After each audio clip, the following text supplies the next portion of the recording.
What's up, guys? Welcome back to the channel. Today I'm going to go through my mini backyard fab shop and show you all my tools, tell you what I paid for them, and give you my opinion on them.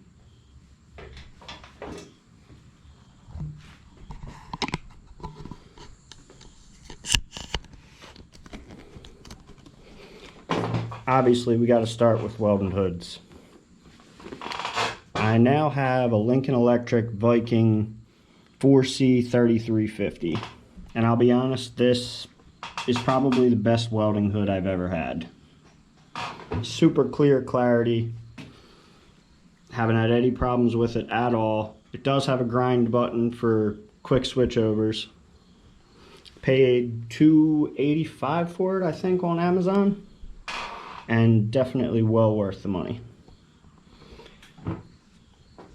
Next, I'm going to jump right into welders. This was my first welder that I had. It's an Eastwood Tig Dc 200. It's a cheap welder. I only paid $570, I think, for everything needed except the bottle, which in my opinion is a pretty good price. Comes with a trigger start or a foot pedal. I've had it for maybe 3 years, haven't had a problem with it at all. My only problem that I don't like about it is the gas keeps running probably about 5 to 7 seconds after you let off the switch, and there's no adjustment for it, which causes me to waste more gas than I would like to. Now, I just picked up my Miller MIG 141. It's only a 110 welder, so it's only good till 3/16, I believe, but you can't go wrong with Miller. I had a Miller before and I loved it. Shouldn't have sold it, so I ended up buying another one. I have nothing but good things to say about the 141. I think I paid $9.55, and definitely well worth the money. Now I'm going to talk about safety equipment. I'm real big on safety equipment.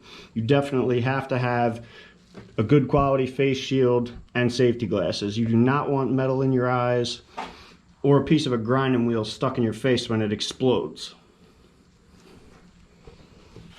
Gloves, I tend to buy cheap gloves. I like Craftsman work gloves just for my everyday mechanic things, and cheap TIG gloves. I don't like MIG gloves, they're too thick.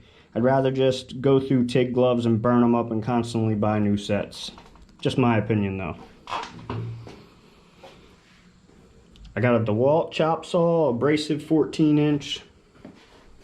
Paid $200 for it, I think. It just saves a lot of time, honestly. Instead of having to cut everything with a grinder.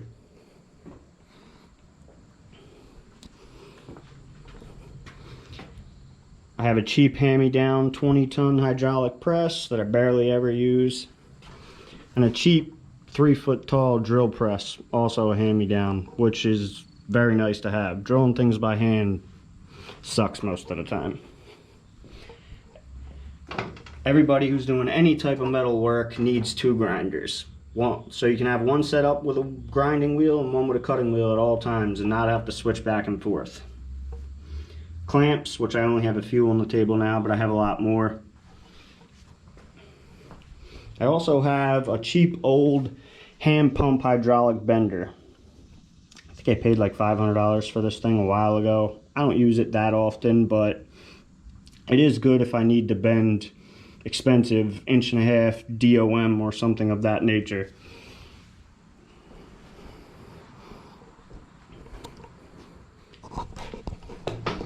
Honestly, for anybody who's looking to get started into fabrication, you can start with a cheap welder and a grinder or two. That's where I started.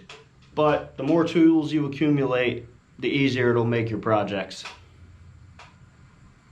Check back for the next one.